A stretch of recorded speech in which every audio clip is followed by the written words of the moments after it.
বিসমিল্লাহির রহমানুর রহিম। 31 মার্চ 2025। বাংলাদেশ এবং বাংলাদেশের বাইরে যারা আমার ভিডিও দেখেন, কথা শুনেন, সবার প্রতি শ্রদ্ধা এবং ভালোবাসা। সবাইকে ঈদ উল ফিতরের শুভেচ্ছা জানাচ্ছি। শিরোনামটা দেখলেন, বিএনপি কি তাহলে একঘর হয়ে যাচ্ছে? এটা হলো শিরোনাম। আসলে আজকে তার আগে কিছু কথা বলতে চাই। সেটা হলো, আজকে ঈদ উল ফিতরের জাতীয় ঈদগাহ ময়দানে ডক্টর ইউনূস সাহেব যে বক্তব্য রেখেছিলেন, তার এই বক্তব্যকে অনেকে অসাধারণ বক্তব্য বলে উল্লেখ করছেন। কেউ কেউ ঐতিহাসিক বক্তব্য বলার চেষ্টা করছেন, কেউ বলছেন তিনি মানুষের মনের কথা বলছেন। অর্থাৎ একটা কথায় বলা যায় যে ডক্টর ইউনূস সাহেব রাজনীতি না করেও তিনি আজকে ঈদের ময়দানে যে ভাষণ দিয়েছেন, যে বক্তব্য রেখেছেন, এটা অনেকের হৃদয় ছুঁয়ে গেছে, তাদের হৃদয়কে স্পর্শ করেছে।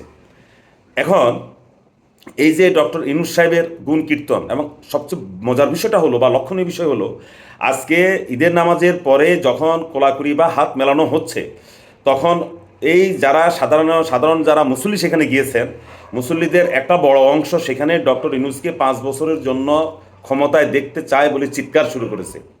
অথচ এই লোকগুলোই 2 মাস আগে ডক্টর ইউনূসের বিরুদ্ধে ছিল, যে উনি অথর্ব, উনি কাজ জানে না, উনি ব্যাংকের লোক, উনি সুদী লোক, উনি মহাজনী ব্যবসা করছেন, উনি রাষ্ট্র কীভাবে চালাবেন।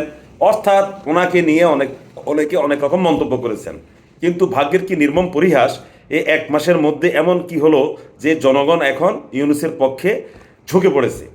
এবং এটা প্রকাশ্যে আপনারা যারা বিভিন্ন চ্যানেল দেখেছেন, সেখানে দেখেছেন যে ডক্টর ইউনূসকে 5 বছরের জন্য চান বলে অনেকে চিৎকার করে সেখানে কথা বলেছেন। এবং এই কথাটাই গত 2-3 যাবৎ সামাজিক যোগাযোগ মাধ্যমে এই কথাটাই এখন প্রচার হয়ে যাচ্ছে, ডক্টর ইউনূস সাহেব যেন 5 বছর থাকেন।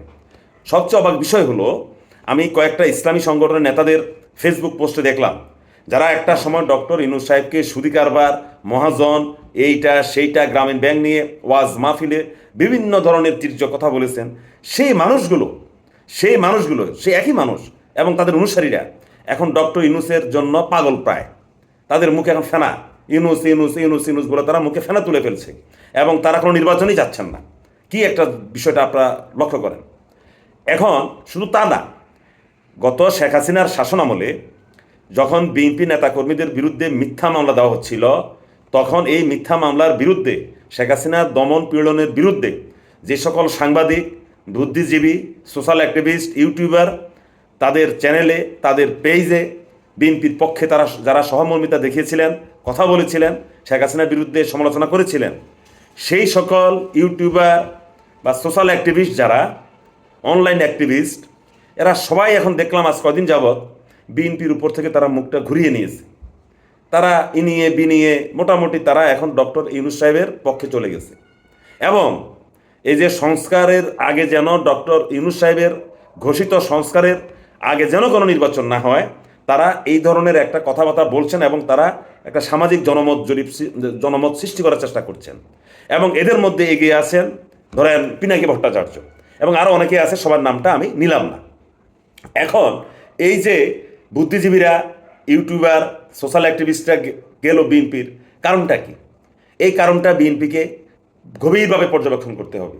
কারণ এখন এই মুহূর্তে বিএনপির পাশে আর কেউ নেই। চরমনায়ের সাথে যে চুক্তিটা হয়েছিল লিখিত, ওইটা শেষ, ওইটার কোনো অ্যাক্টিভিস্ট নেই।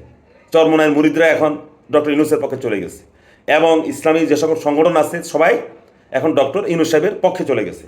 তাহলে আগামীতে যে বিএনপি রাজপথে যে নামবে, যে দ্রুত নির্বাচনের জন্য যে যাদেরকে সাথে করে বিএনপি নামবে, তারা কোথায়? কোনো ইসলামিস্ট দল তো এখন আমি বিএনপির পাশেই দেখতে পাচ্ছি না। খেলাফত মজলিস নাই, চরমোনাই নাই, জামাত নাই। জামাত তো আসবেই না, কারণ জামাত তো বসেই আছে তারা একটা সরকার গঠন করার জন্য। সুতরাং তাহলে রাজনীতির ময়দানে এখন বিএনপিকে আমরা ধরে নিতে পারি যে বিএনপি এখন একা হয়ে যাচ্ছে, বা বিএনপি একা হয়ে গেছে। এবং এই একা হয়ে যাওয়ার মধ্য দিয়ে বিএনপি রাজপথে যদি নামতে হয়, কিভাবে নামবে, সেটা বিএনপির নেতৃবৃন্দই আমাদেরকে দেখাবেন। আমরা সে পর্যন্ত অপেক্ষায় থাকি। ধন্যবাদ সবাইকে, সবাই ভালো থাকবেন।